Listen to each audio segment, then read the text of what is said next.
Assalamualaikum warahmatullahi wabarakatuh. My name is Sarah and my partner Nur Laili. Today we are presenting about learning of theory. Bagaimana memperoleh pengetahuan? Pernahkah kalian bertanya? Definition. Belajar adalah kemampuan memperoleh pengetahuan, keterampilan, dan perilaku sepanjang seumur hidup kita. Namun, pernahkah Anda bertanya-tanya, bagaimana kita belajar? Proses apa yang terjadi di dalam otak kita yang berkontribusi terhadap pemahaman dan penyimpanan informasi?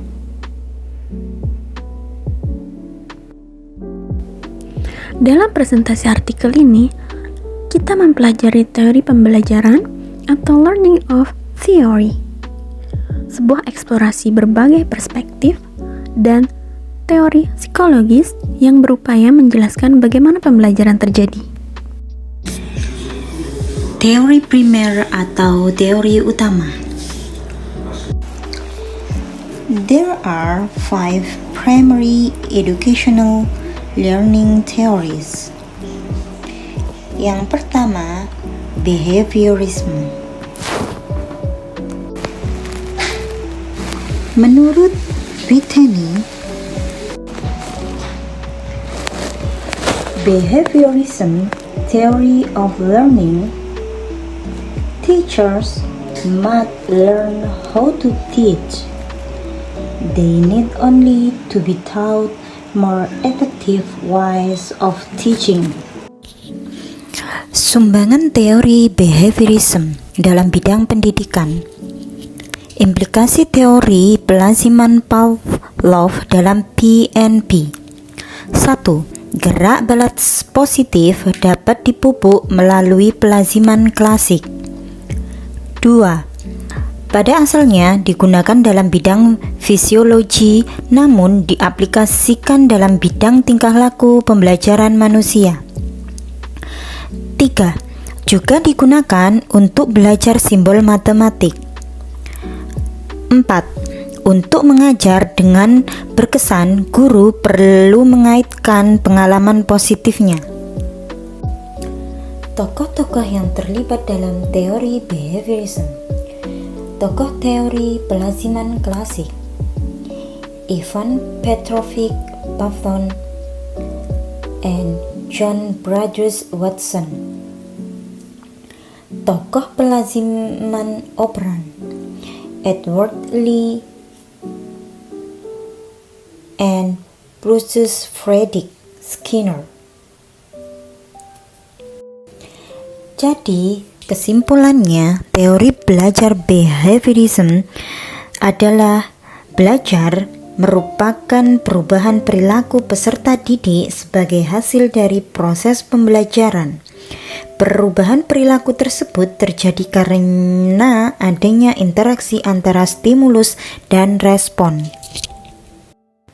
Next, cognitive theories. Kognitif adalah salah satu ranah dalam taksonomi pendidikan. Secara umum, kognitif diartikan potensi intelektual yang terdiri dari tahapan pengetahuan atau knowledge, pemahaman atau comprehension, penerapan atau application, analisa atau analisis, sintesa atau sintesis, evaluasi atau evaluation. Kognitif berarti persoalan yang menyangkut kemampuan untuk mengembangkan kemampuan rasional atau akal. Salah satu tokoh teori yang terkenal yaitu teori kognitif Piaget menjelaskan bahwa anak dapat membangun pemahaman mengenai dunia mereka secara aktif dan melalui 4 tahap perkembangan kognitif. Yang pertama diawali tahap sensor motorik, yaitu usia 0-2 tahun.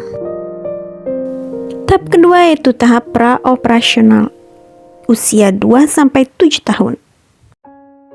Setelahnya tahap konkret operasional, yaitu usia 7-11 tahun. Di tahap ini anak sudah mampu mengembangkan operasi logisnya.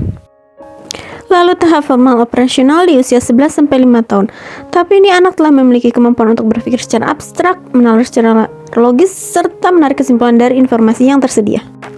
Jadi kesimpulan intisarinya adalah bahwa di teori ini, belajar merupakan proses penemuan atau discovery dan transformasi informasi kompleks yang berlangsung pada diri seseorang. Teori kognitif ini memiliki perspektif bahwa para peserta didik memproses informasi dan pelajaran melalui upayanya mengorganisir, menyimpan, dan kemudian menemukan hubungan antara pengetahuan yang baru dengan pengetahuan yang telah ada. Teori ini menekankan pada bagaimana informasi diproses. Konstruktivisme. Tokoh-tokoh konstruktivisme: G. Brunner, G.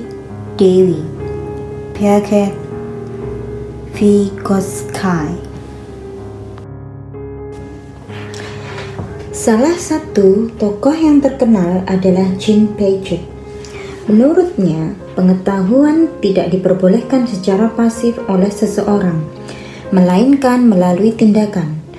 Kemampuan mengkonstruksi ilmu pada anak akan berbeda berdasarkan kematangan intelektual.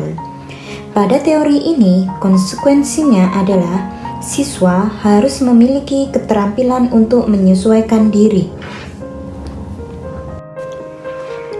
Karakteristik teori belajar konstruktivisme. Pentingnya proses kegiatan belajar dan evaluasi belajar. Peran siswa lebih utama dalam proses belajar. Peran pendidik lebih sebagai tutor, fasilitator, dan mentor. Mengembangkan strategi alternatif untuk memperoleh dan menganalisis informasi. Jadi, konstruktivisme didefinisikan sebagai pembelajaran yang bersifat generatif, yaitu tindakan menciptakan sesuatu makna dari apa yang dipelajari.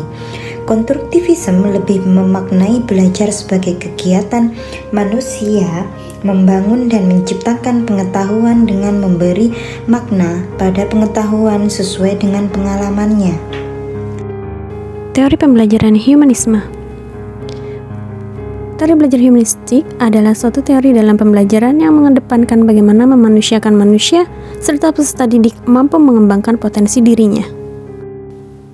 Singkatnya, teori humanisme ini adalah manusia yang bertanggung jawab terhadap pilihan dalam hidup dan perbuatannya serta mempunyai kebebasan dan kemampuan untuk mengubah sikap dan perilakunya.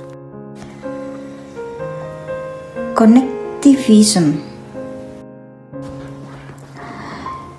Teori yang terkenal adalah dari Edward Thorndike. Belajar adalah proses interaksi antara stimulus yang mungkin berupa pikiran, perasaan, atau gerakan, dan respon yang juga bisa berbentuk pikiran, perasaan, atau gerakan. Connectivism adalah teori pembelajaran yang menggambarkan bagaimana pembelajaran terjadi dalam lingkungan digital dan jaringan. Konektivisme menekankan pentingnya membuat hubungan antara berbagai sumber informasi dan pengetahuan. Conclusion. Jadi, kesimpulan dari materi yang kita sampaikan hari ini yaitu learning of theory. Teori pembelajaran memberi kita pemahaman komprehensif tentang proses.